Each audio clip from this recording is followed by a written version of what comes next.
کیا وجہ ہے؟ کہا یا رسول اللہ ہم نے گناہ اتنا بڑا کیا ہے کہ جب اس گناہ کا خیال آتا ہے اسی لیے میں رو رہا ہوں۔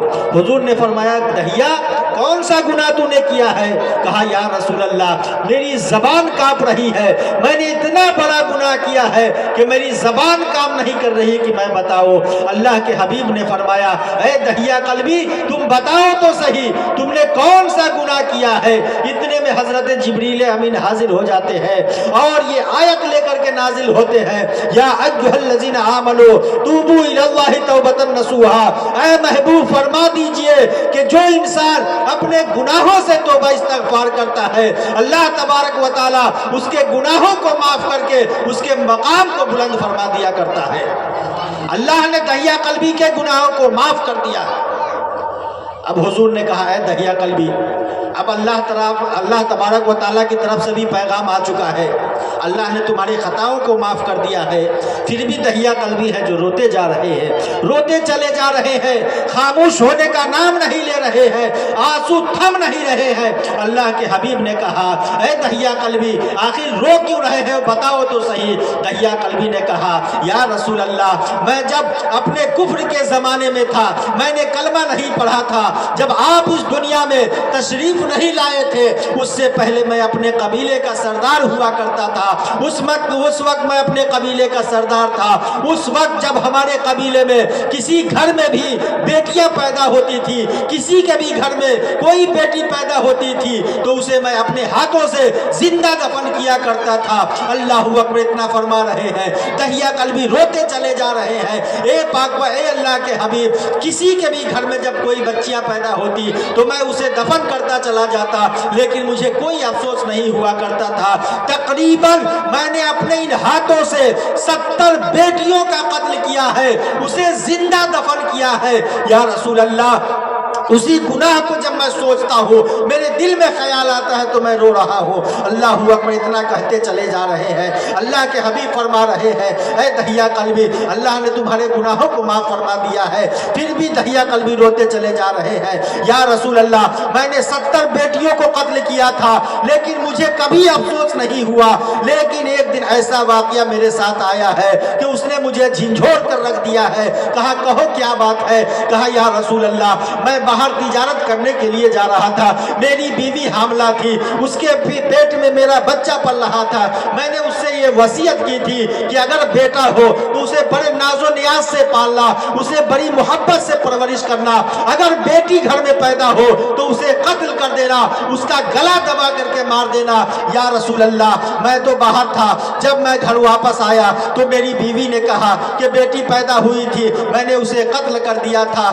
لیکن میری بیوی نے مجھے چھپائی تھی۔ میری بیوی کہتی تھی کہ جب گھر میں بچی کی پیدائش ہوئی میں نے اپنے شوہر کی بات میرے خیال میں آیا کہ شوہر نے کہا تھا کہ جب بچی پیدا ہو تو اس کا گلا دبا کر کے مار دینا۔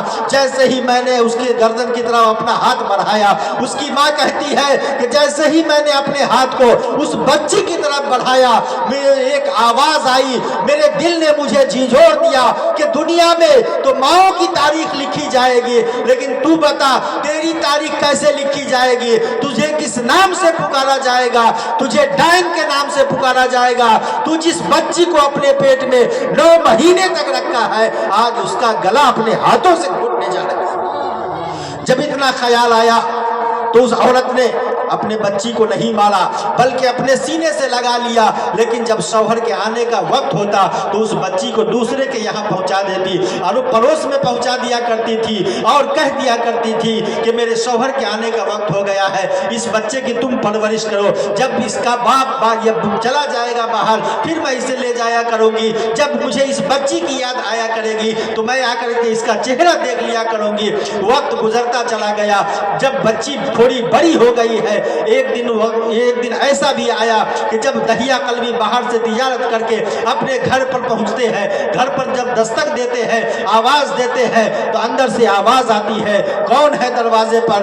دروازے سے آواز دیا دہیا قلبی نے کہا میں اس گھر کا مالک ہوں، تو اندر سے آواز آتی ہے تم اگر اس گھر کے مالک ہو تو میں اس گھر کے مالک کی بیٹی ہوں۔ جب اتنا کہا ہے دہیا قلبی کہتے ہیں میرے تو بدن میں ایسا لگا کہ بجلی کا کرنٹ دوڑ گیا ہو، اس لیے کہ میرا پورا بدن کانپنے لگا کہ آخر میری کوئی بیٹی نہیں ہے، یہ کون ہے جو کہہ رہی ہے کہ میں اس مالک کی بیٹی ہوں، جو اس گھر کا مالک ہے میں اس کی بیٹی ہوں۔ آپ اندر جاتے ہیں، وہ بچی ہے، بڑی ہی خوبصورت بچی ہے۔ جب اس کی ماں سے پوچھا کہ یہ کون بچی ہے جو ہمارے گھر میں ہے، اس کی ماں کہتی ہے جب تم نے وصیت کیا تھا کہ گھر میں اگر کوئی بیٹی پیدا ہو تو اسے مار ڈالنا، یہی بیٹی تمہاری بیٹی ہے، تمہارے ڈر سے میں نے اسے چھپا کر کے پڑوس میں رکھا تھا، آج یہ تمہارے گھر میں ہے۔ میری ممتا کو یہ گوارا نہ ہوا کہ میں اپنے ہاتھوں سے اس بچی کا قتل کر دوں جس کو میں نے 9 مہینے تک اپنے پیٹ میں رکھا تھا۔ جب اتنا سنا تھا، حضرت دہیہ کلبی فرماتے ہیں حضور کی بارگاہ میں، یا رسول اللہ، دھیرے دھیرے جب میں نے اس بچی کو دیکھا تو میں نے تو دل میں خیال کر لیا کہ ایک نہ ایک دن اس بچی کو ضرور میں قتل کروں گا، اسے میں اپنے گھر میں نہیں رکھوں گا۔ لیکن وقت گزرتا گیا، ایک دن ایسا بھی آیا کہ میں اپنے گھر میں تھک کر کے آیا تھا، کاروبار سے آیا اور لیٹا ہوا تھا، کیا دیکھتا ہوں کہ وہ چھوٹی سی بچی آئی ہے اور میرا پاؤں دبانا شروع کر دیتی ہے۔ جب وہ بچی مجھے میرا پاؤں دباتی ہے، کبھی ہاتھ دباتی ہے، کبھی سر دباتی ہے، دھیرے دھیرے اس بچی کی محبت میرے دلوں پہ چھا گئی، اس بچی سے مجھے محبت ہو گئی، اس بچی کے محبت میں میں اس ساری باتوں کو بھول گیا، اس بچی سے محبت کرنے لگا۔ لیکن ایک وقت ایسا بھی آیا جب اس بچی کو لے کر کے میں بازار کی طرف گیا، اور جب بازار سے گزر رہا تھا تو لوگوں نے جب مجھے اس بچی کے ساتھ دیکھا تو اس نے کہا کہ دوسروں کی بچیوں کو تو قتل کرنا بڑا آسان ہے، لیکن آج اپنی بچیوں کو انگلی پکڑ کر کے گھما رہے ہو، ایسا انصاف نہیں ہوتا ہے۔ یا رسول اللہ، جب سماج کے لوگوں نے مجھے یہ بات کہی تو میرا دل مجھے جھنجھوڑ دیا، اور میں نے اسی وقت یہ فیصلہ کر لیا تھا کہ اب کسی بھی حال میں اس بچی کو میں اپنے گھر میں نہیں رکھوں گا، اسے میں اپنے ہاتھوں سے قتل کروں گا۔ یا رسول اللہ، وقت گزرتا گیا، ایک دن یہ بچی اپنی ماں کے گود میں سوئی ہوئی تھی، رات کا وقت تھا، میں نے اس بچی کو اٹھایا اور ہاتھ میں پکڑا اور اس بچی کو لے کر کے میں چل پڑا۔ بچی نے کہا بابا جان کہاں لے کر کے جا رہے ہو؟ میں نے کہا کہ بیٹی دعوت کھانے کے لیے جا رہے ہیں۔ جب اس بچی کا ہاتھ میں نے پکڑا ہے اور لے کر کے چلے جا رہے ہیں، جنگل کی طرف چلے جا رہے ہیں، پتھریلی زمین ہے، پاؤں میں ٹھیس لگتی ہے، جب پاؤں سے خون نکلتا ہے، جیسے ہی اس بچی کی نظر باپ کے پاؤں پہ پڑتی ہے، کہتی ہے ابا جان آپ مجھے کہاں لے کر کے جا رہے ہو؟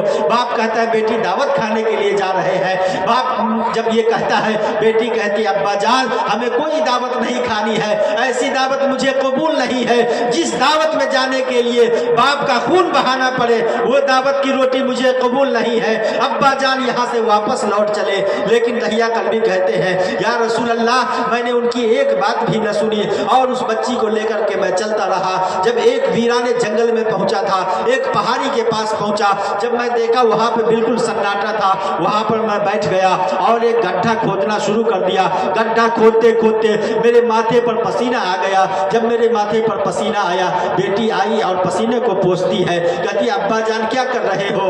لاؤ ہٹو میں گڈھا کھود دیتی ہوں۔ اللہ اکبر، باپ کو ہٹا کر کے ایک طرف بیٹھا دیتی ہے اور بیٹی گڈھا کھودنے لگتی ہے۔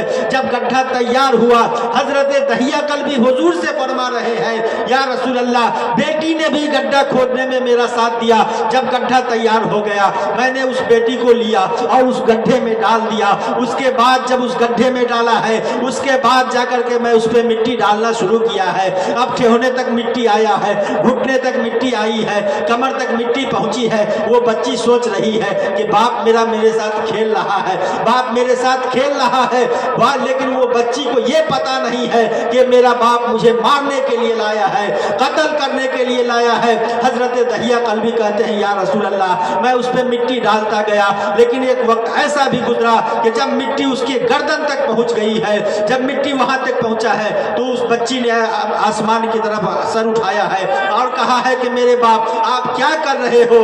آخر میرا قصور کیا ہے کہ آپ یہاں پہ مجھے اس مٹی کے اندر ڈال رہے ہو؟ یا رسول اللہ، میں نے اس کی ایک بات بھی نہ سنی اور اس بچی کو میں مٹی کے اندر ڈالتا چلا گیا۔ جب وہ بچی مٹی کے اندر بالکل جانے کے قریب ہو گئی تو اس نے آسمان کی طرف اپنی نگاہ کیا ہے اور آسمان کی طرف نگاہ کر کے وہ کچھ بول رہی تھی۔ جب میں کان لگا کر کے سنا تو وہ بچی یہ کہہ رہی تھی، اے اے پاک پروردگار تو نے مجھے زندگی عطا کی ہے، یہ کون ہوتا ہے جو میری زندگی چھین رہا ہے؟ کوئی ایسا بھیج دے اس دنیا میں جو ہم بیٹیوں کی حفاظت کر سکے۔ جب اس بچی نے یہ دعا کی ہے، اللہ تبارک و تعالیٰ کی بارگاہ میں وہ دعا قبول ہو گئی ہے۔ حضرت دحیہ کلبی کہتے ہیں یا رسول اللہ، جب میں نے اس بچی کے منہ کی طرف اپنا کان لگایا تو وہ بچی پکار رہی تھی کسی پکارنے والے کو کہ اے پاک پروردگار تو نے زندگی عطا کی ہے تو بیٹیوں کی زندگی بچانے والا بھی اس دنیا میں بھیج دے۔ اللہ اکبر کہتے جا رہے ہیں، روتے چلے جا رہے ہیں، سسکیاں بندھ چکی ہے حضرت دحیہ کلبی کی، ادھر حضور بھی رو رہے ہیں، سارا صحابہ کرام رو رہے ہیں۔ رونے کا ایسا منظر ہو گیا ہے کہ جو آس پاس میں مسجدوں کی دیوار تھی، گھروں کی دیوار تھی، اس دیواروں سے بھی پانی نکلنا شروع ہو گیا ہے، اس لیے کہ آج نبی آخر الزماں رو رہا ہے۔ جب نبی آخر الزماں رو رہے تھے اس وقت سارے دیواروں سے بھی پانی نکل رہا تھا۔ اب حضرت عمر کہتے ہیں اے دحیہ کلبی یہ کیا کر رہا ہے؟ تم چپ ہو جاؤ، دیکھ نہیں رہے ہو کہ رو رو کر مصطفیٰ کا کیا حال ہو چکا ہے؟ اب تو دیواریں بھی رونے لگی ہے، اب تو مسجد نبوی کی دیوار سے بھی پانی نکلنے لگے ہیں۔ اللہ اکبر۔ حضور صلی اللہ علیہ وسلم فرماتے ہیں اے دحیہ کلبی آگے کہو، آگے کیا ہوا کہتے چلے جاؤ، بتاؤ اور کیا ہوا۔ حضرت دحیہ کلبی کہتے ہیں یا رسول اللہ میں نے اس کے بدن پہ مٹی ڈال دیا لیکن وہ بچی زندہ تھی۔ اب میں نے چاروں طرف نگاہ کو دوڑایا کہ کچھ ایسا تو نظر نہیں آ رہا ہے، تو میں نے کیا دیکھا کہ ایک بڑا سا پتھر نظر آیا، بڑے سے پتھر کو میں نے اٹھایا ہے اور جا کر کے اس بچی کے سر پر میں نے مارا ہے۔ اللہ اکبر۔ میں نے جیسے ہی اس بچی کے سر پر مارا ہے اس بچی کی روح پرواز کر جاتی ہے اور وہ بچی کے سر سے خون نکلتا ہے اور وہ بچی وہیں پر انتقال ہو جاتی ہے۔ یا رسول اللہ میرے گناہ ایسے ہیں۔ اللہ اکبر۔ جب اتنی باتیں سنی ہے حضور صلی اللہ علیہ وسلم نے فرمایا اے دحیہ کلبی اب کیا چاہتے ہو؟ کہا یا رسول اللہ جس دن سے میں نے اپنے بچی کا قتل کیا ہے اس دن سے میری زندگی میں ایک دن بھی سکون نہیں ملا ہے۔ جب بھی میری آنکھ لگتی ہے میرے سامنے وہ بچی حاضر ہو جاتی ہے اور کہتی ہے تم بتاؤ میرا کیا قصور تھا کہ تو نے مجھے دنیا میں قتل کر دیا ہے؟ کل قیامت کے دن میں اللہ تبارک و تعالیٰ کے بارگاہ میں تیرا گریبان پکڑوں گی کہ جب اللہ نے مجھے پیدا کیا ہے تو تو مارنے والا کون ہو سکتا ہے؟ اللہ اکبر۔ دحیہ کلبی کہتے چلے جا رہے ہیں یا رسول اللہ جب بھی میری آنکھ لگتی ہے وہ بچی آ کر میرے خواب میں پہنچ جاتی ہے، وہ بچی میرے سامنے چلی آتی ہے اور مجھ سے یہ فریاد کہنے لگتی ہے۔ اللہ اکبر۔ یہ بے چینی اتنی بڑھ گئی ہے کہ جس دن سے میں نے اس بچی کا قتل کیا ہے آج تک میری زندگی میں کبھی سکون نہیں آیا ہے، میں چین سے زندگی نہیں گزار رہا ہوں، مجھے نیند تک نہیں آتی ہے۔ اب حضور صلی اللہ تعالیٰ علیہ وسلم نے فرمایا آخر تم چاہتے کیا ہو؟ حضرت دحیہ کلبی کہتے ہیں یا رسول اللہ میں یہ چاہتا ہوں کہ وہ بچی مجھے معاف کر دے، یا رسول اللہ وہ بچی مجھے معاف کر دے۔ حضور نے فرمایا چلو ٹھیک ہے چلو کہاں پہ اسے دفن کیا تھا؟ اب حضرت دحیہ کلبی جا رہے ہیں، حضور صلی اللہ تعالیٰ علیہ وسلم جا رہے ہیں۔ جب اس مقام پر پہنچتے ہیں جہاں پر دحیہ کلبی نے اپنی بیٹی کو دفن کیا تھا اور پتھر مار کر کے قتل کر دیا تھا، جب وہاں پر پہنچے ہیں وہ ٹھہر جاتے ہیں اور فرماتے ہیں یا رسول اللہ یہی وہ جگہ ہے جہاں پر میں نے اپنی بیٹی کا قتل کیا تھا، یا رسول اللہ یہی وہ جگہ ہے۔ جب اتنا آپ نے سنا ہے حضور صلی اللہ تعالیٰ علیہ وسلم اس زمین کی طرف انگلی کا اشارہ فرمایا ہے، جیسے ہی انگلی کا اشارہ فرمایا ہے زمین پھٹتی ہے اور اس کے اندر سے وہ بچی زندہ نکلتی ہے، اور جب بچی نکلتی ہے تو اس کے سر سے ابھی بھی تازہ خون نکل رہا ہے۔ جیسے ہی خون نکل رہا ہے حضور صلی اللہ تعالیٰ علیہ وسلم نے کہا اے بیٹی یہ تیرا باپ ہے اسے تو معاف کر دے اللہ کے لیے۔ وہ بچی کہتی ہے یا رسول اللہ میں اسے کیسے معاف کر سکتی ہوں، اس نے تو مجھے میرا ناحق قتل کیا ہے، جب اللہ تبارک و تعالیٰ نے مجھے اس دنیا میں بھیجا ہے تو قتل کرنے والا یہ کون ہوتا ہے، اس نے میرا قتل کیا ہے، آپ کہتے ہیں میں کیسے معاف کر دوں؟ حضور صلی اللہ تعالیٰ علیہ وسلم فرماتے ہیں اے بیٹی میں آج اس کے ساتھ آیا ہوں تو میرے لیے اس کے گناہوں کو معاف فرما دے، اور اگر تو چاہتی ہے تو آپ اس کے ساتھ تو میرے ساتھ واپس چل سکتی ہے، تجھے میں زندگی عطا کر رہا ہوں۔ جب اتنا بات وہ بچی سنی ہے کہا یا رسول اللہ آپ آئے ہیں اور آپ نے کہا ہے تو میں اپنے باپ کی خطاؤں کو معاف کرتی ہوں لیکن میں اس کے ساتھ جانے والی نہیں ہوں، اس لیے کہ جب میں یہاں مر کر کے پہنچی ہوں تو اللہ تبارک و تعالیٰ کی رحمت نے اتنا پیار مجھے ملا ہے کہ یہ باپ مجھے کبھی اتنا پیار نہیں دے سکتا. یہ ہے